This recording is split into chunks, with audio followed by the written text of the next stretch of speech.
Olá, pessoal. É um prazer novamente estar aqui com vocês. No nosso vídeo de hoje, eu escolhi uma temática que eu acho que vai interessar bastante, principalmente aos que estão aí dispostos a vencer, né? A vencer no Enem. E como isso é tão importante na vida de um aluno, tem coisas que a gente deve levar em consideração para poder pensar em realmente atingir esse objetivo.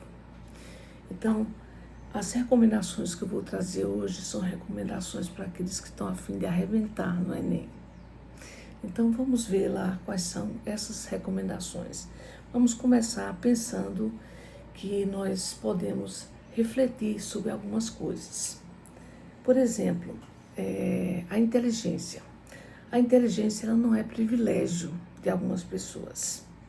Então, não são pessoas que nascem inteligentes e outras menos inteligentes, não. A inteligência não é privilégio de alguns, todos temos essa capacidade. O que nós precisamos é confiar em nossa potencialidade. A vida, nesse sentido, ela é um caminhar constante, ou seja, vamos encontrar obstáculos na vida, mas se nós confiarmos em nosso potencial, nós vamos ser vencedores no final. E é sempre interessante pensar que nós temos que ter tempo para sonhar, para viver, para ter aspirações. E, nesse sentido, o Enem é uma aspiração para chegar à universidade. Então, é muito importante, nesse sentido, refletir sobre a importância de alcançar esse sonho.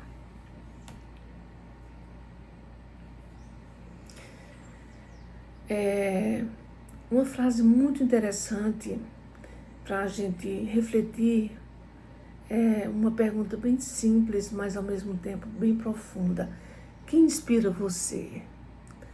Porque todos nós temos que ter algum modelo de inspiração. Então, esse modelo pode ser uma pessoa da família, o pai, a mãe, um irmão, um tio, uma personalidade famosa. Alguém tem que nos inspirar. Nós precisamos de inspiração. O ser humano em si necessita de inspiração. Então, tem até um ditado que diz o seguinte: diga-me quem te inspira e te direi onde você chegará. Então, veja, se você tem aquela pessoa que você admira, ela vai servir de inspiração para você. Tem sempre um outro ditado que diz que nós somos a média das 5 pessoas à nossa volta. Então, se nós estamos junto de pessoas que têm os mesmos interesses ou que têm coisas para nos acrescentar, com certeza sairemos como vencedores.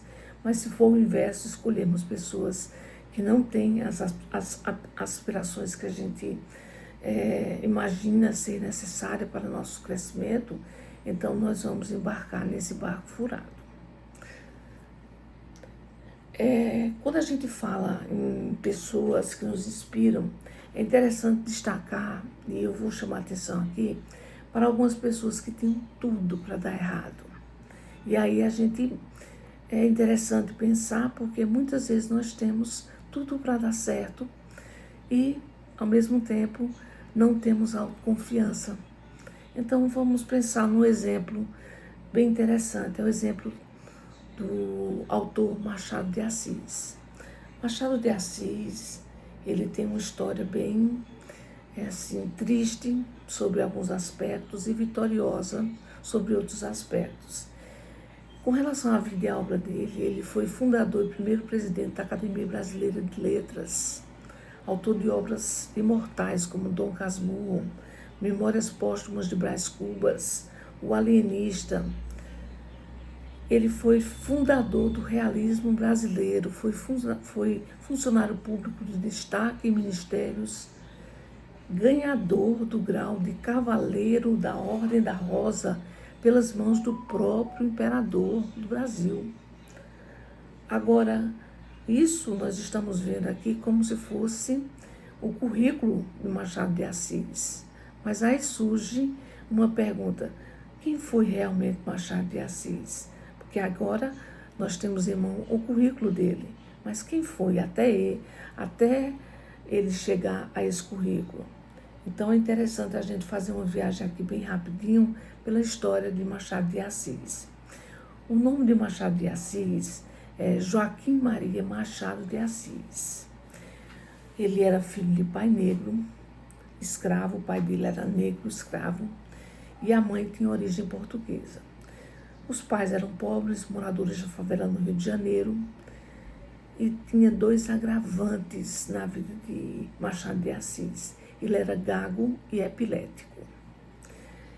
Aos 6 anos, ele passou por uma situação traumática. Ele perdeu toda a família.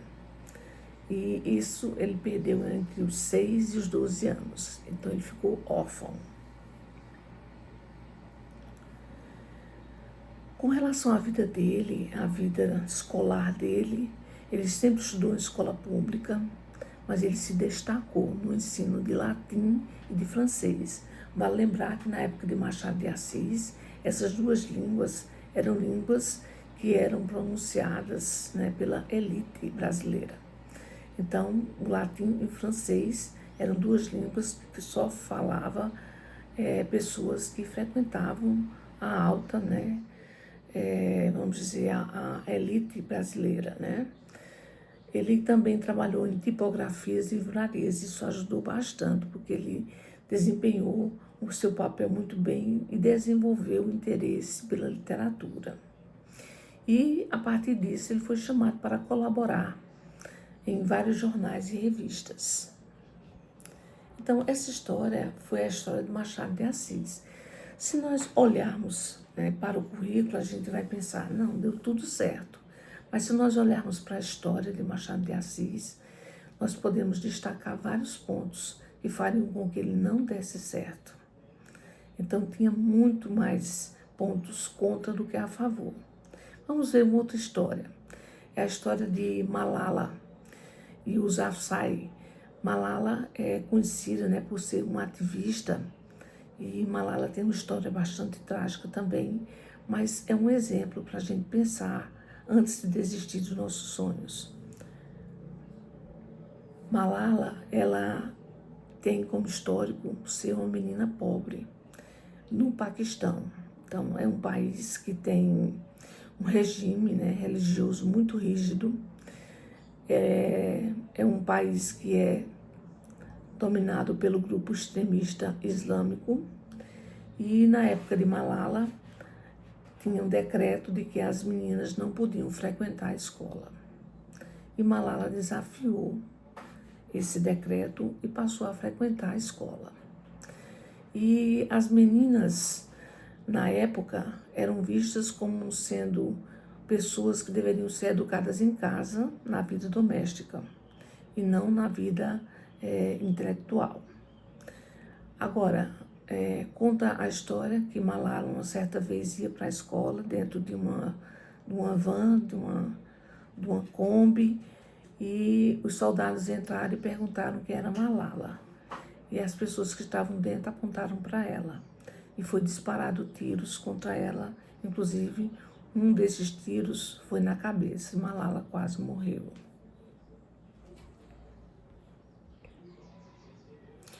Mas, assim como Machado de Assis, a vida de Malala deu uma virada, né?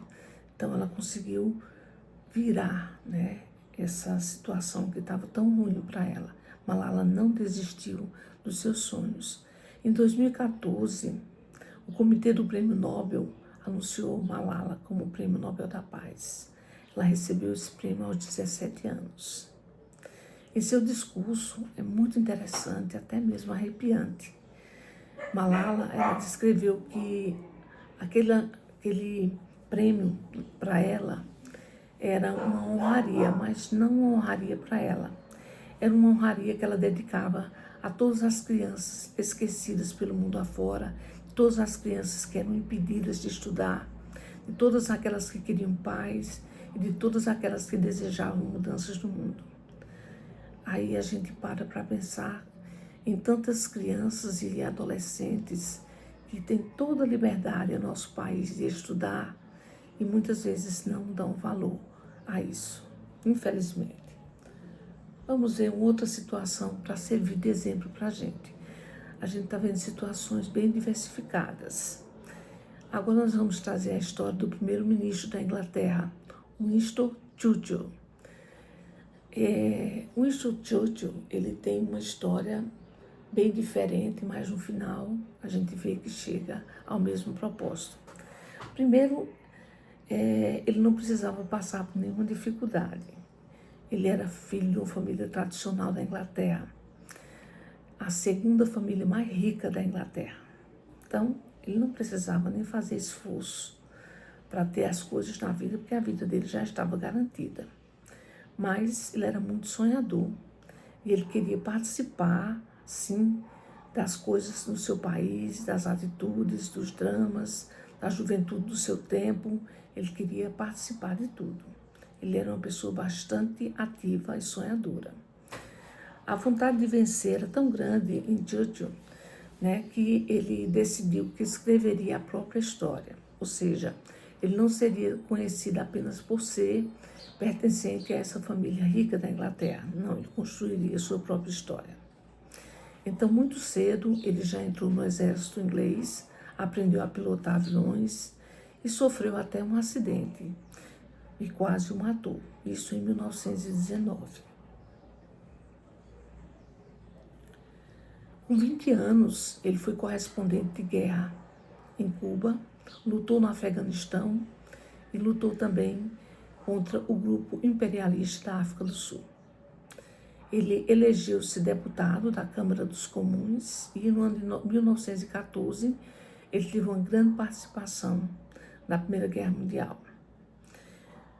Inspirado nos inventos de Leonardo da Vinci, aqui é interessante, porque, como eu havia dito anteriormente, ele era bastante sonhador, então ele se identificava bastante com a obra de Leonardo da Vinci. Então, inspirado nos inventos de Leonardo da Vinci, durante a Primeira Guerra Mundial, ele observava como os soldados sofriam porque estavam desprotegidos. As roupas não protegiam eles dos ataques, das balas, dos tiros. Então, ele ficou pensando o que fazer para modificar essa realidade. Ele era um homem também muito obstinado e ele decidiu que escreveria uma página importante na história da Inglaterra.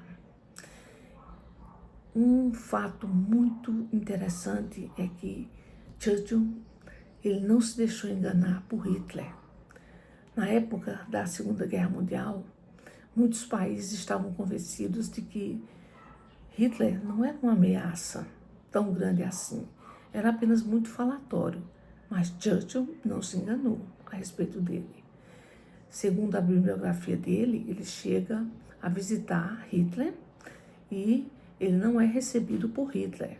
E o assessor direto de Hitler chega a perguntar para ele o que ele desejava com o Führer, E ele disse que desejava perguntar a ele por que ele tinha tanto ódio dos judeus.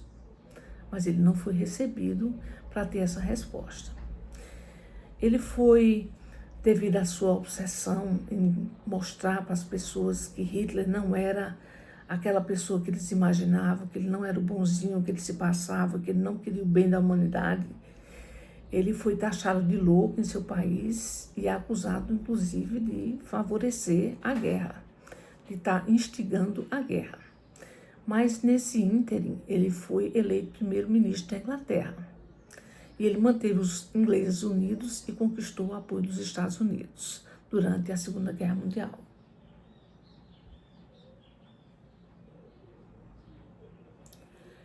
Agora, Churchill, ele tinha palavras que eu trouxe justamente nesse vídeo para mostrar que nós devemos ser sempre positivos e acreditarmos em nós mesmos diante de qualquer obstáculo, apesar de qualquer obstáculo. Churchill, ele disse em suas últimas palavras depois da Segunda Guerra Mundial, ele disse: vitória, vitória a todo custo, vitória a despeito de todo o terror, vitória por mais longo e difícil que possa ser o caminho que ela nos conduz, porque sem a vitória não sobreviveremos. Então veja que a palavra que ele destaca é vitória.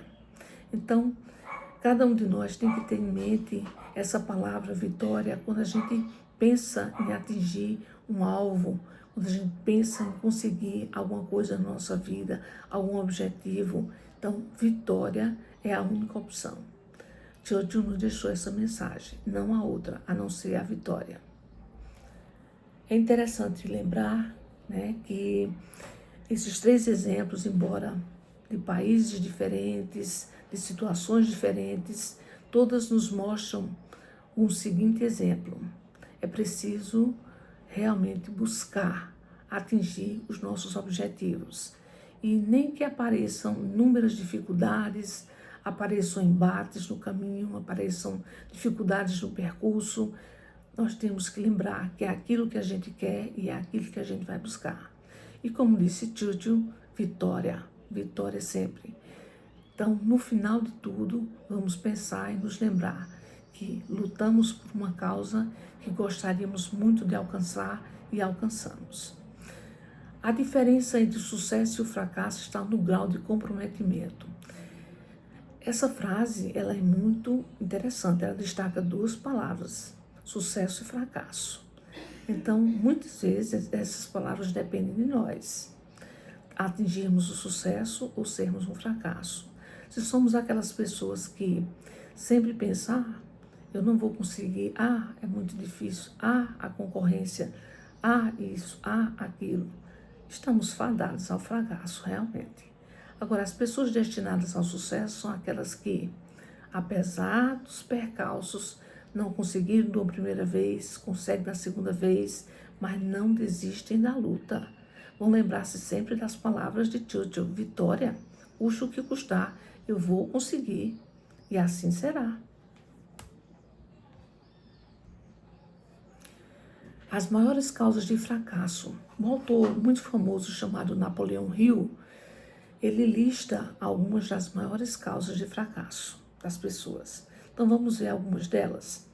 Falta de objetivo definido na vida, falta de ambição para se erguer acima da mediocridade ou indiferença, educação insuficiente, falta de autodisciplina, autocontrole e autodomínio, saúde precária, influências desfavoráveis. Ele lista mais algumas: adiar as coisas e esperar a hora certa, falta de perseverança, uma personalidade negativa, falta de um poder de decisão bem definido, prudência excessiva, escolher uma profissão errada, falta de esforço concentrado. Então, vendo o vídeo depois mais pausadamente, vocês podem pensar exatamente nessas frases e no que elas dizem respeito a conseguir no final de todo o processo, de toda essa corrida, alcançar realmente o objetivo que você se dispõe. Uma palavrinha simples para dar ímpeto e para ajudar não só fisicamente, é o sorriso. Então, sorria sempre. Agora, por que sorrir? Vamos me achar louco por aí? Não. É porque o sorriso, ele tem fatores biológicos que vão influenciar você, não só em seu percurso para o Enem, mas até mesmo no dia da prova. O que tem de importante no sorriso? Veja, o sorriso está associado às amígdalas. As amígdalas, elas fazem parte do nosso chamado cérebro profundo. Então, qualquer situação que nos leve a sorrir, ativa as amígdalas. Aí, nossas amígdalas, elas estão ligadas também ao instinto de sobrevivência.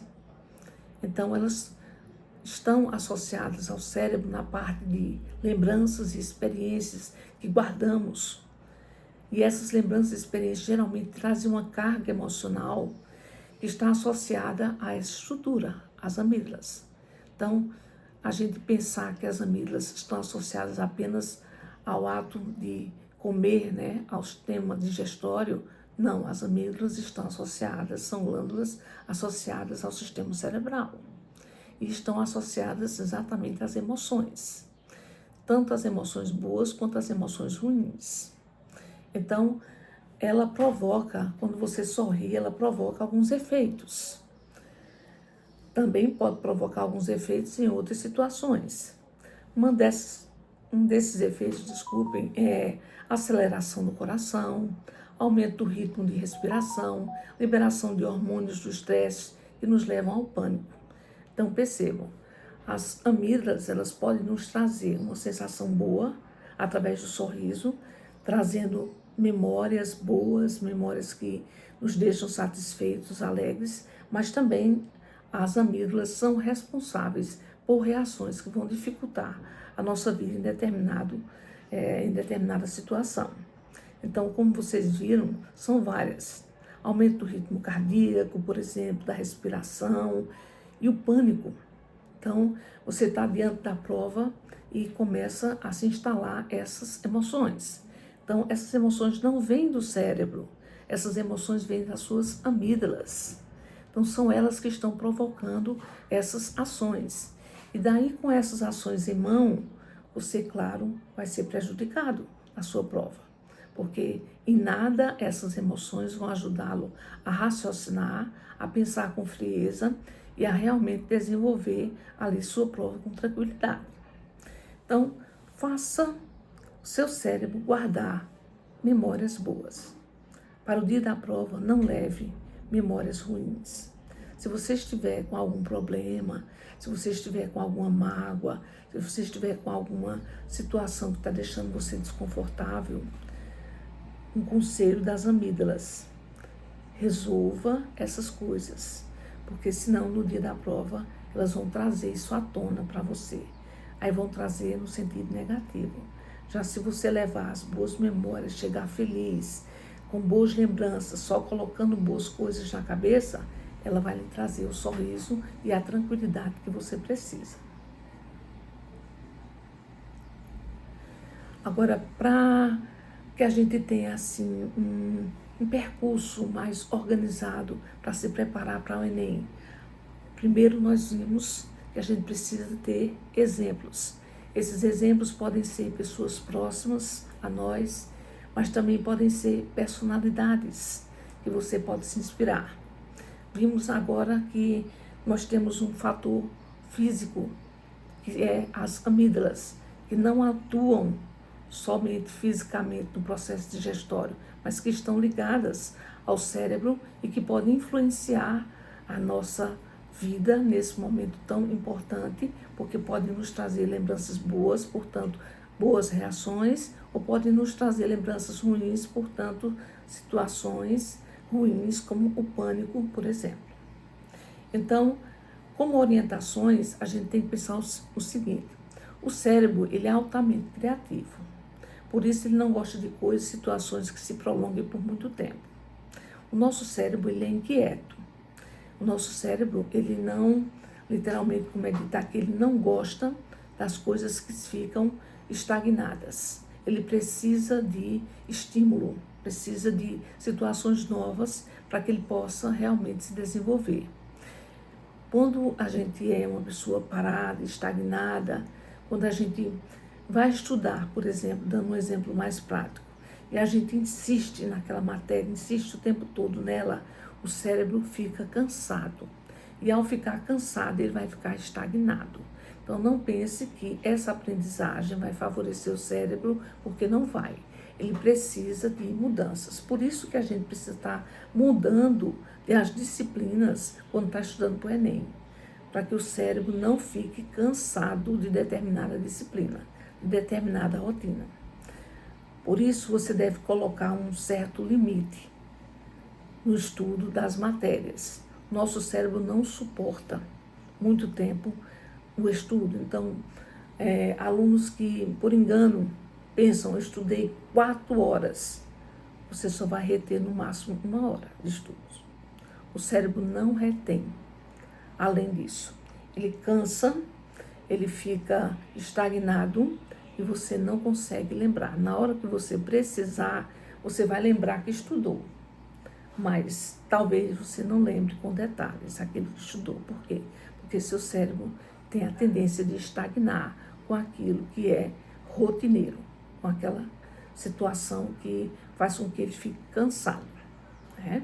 Então, o tempo de estudo entre os estudiosos, né, os pedagogos, eles entram em consenso quando eles dizem que o tempo de estudo deve variar de 30 até 1 hora.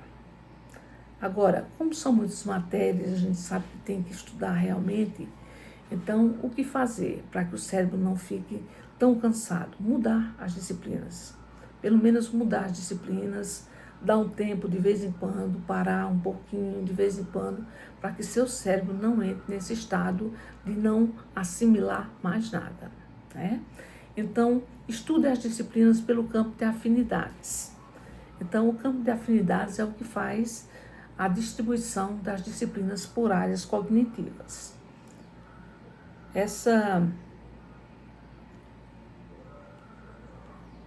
divisão, ela é importante até mesmo porque é baseada no estudo do cérebro. O que é que o cérebro assimila melhor? Então, ela assimila melhor as matérias que têm afinidades. Física, química, matemática e biologia. Então, estou num grupo, estou num campo. O cérebro assimila mais essas matérias aí. Em outro campo, nós temos geografia, história e literatura. O cérebro acompanha porque elas têm mais afinidade entre si. Campo 3, gramática e línguas estrangeiras. O cérebro assimila mais essas duas disciplinas. E no campo 4, redação separadamente. Por quê? Porque você vai deixar o seu cérebro bem descansado, bem à vontade, para que ele traga à memória as coisas que você estudou e que você pode agora descrever. Porque esse papel todinho agora cabe ao cérebro. E se ele estiver cansado, estagnado, você não vai produzir. Então, as palavras não virão.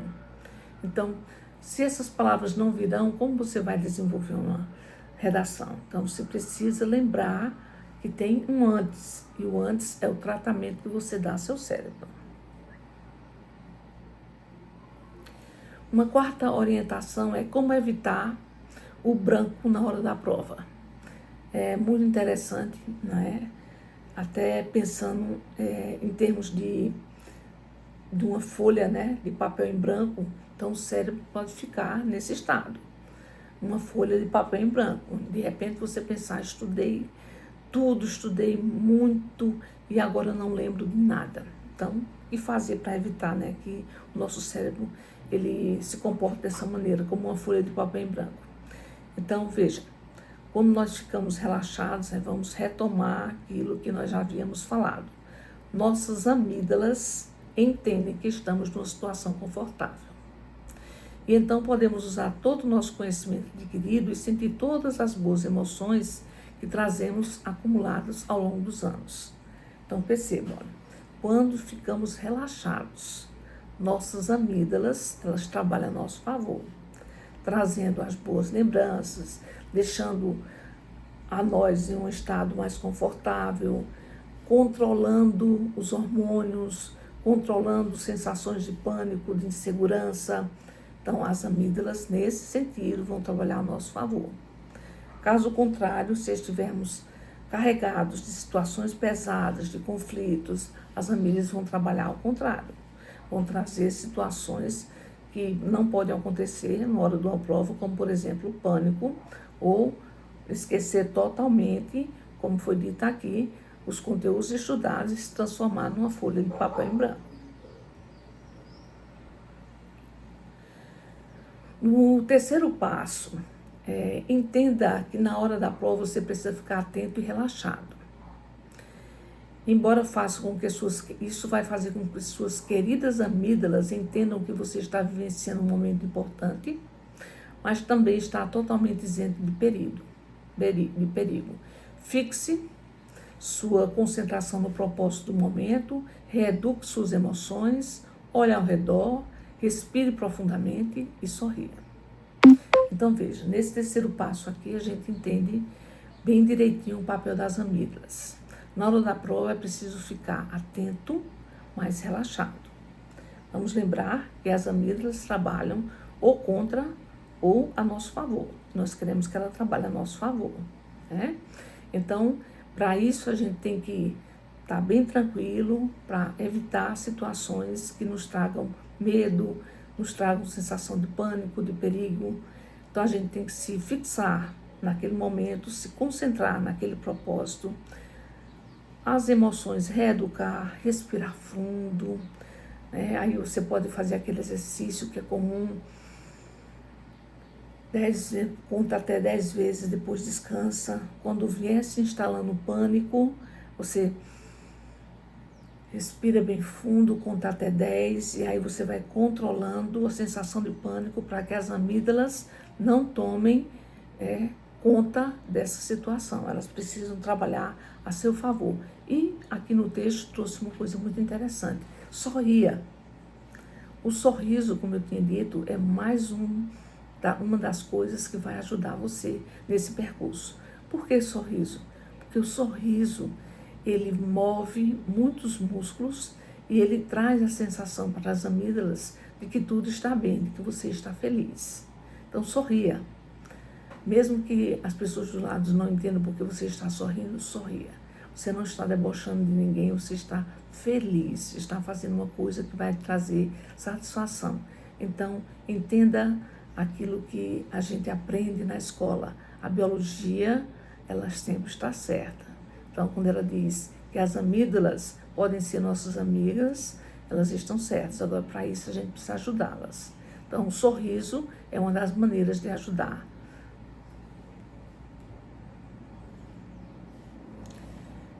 Quando a luta fica mais difícil, é porque a vitória está chegando. Não desista, você vai vencer, sim.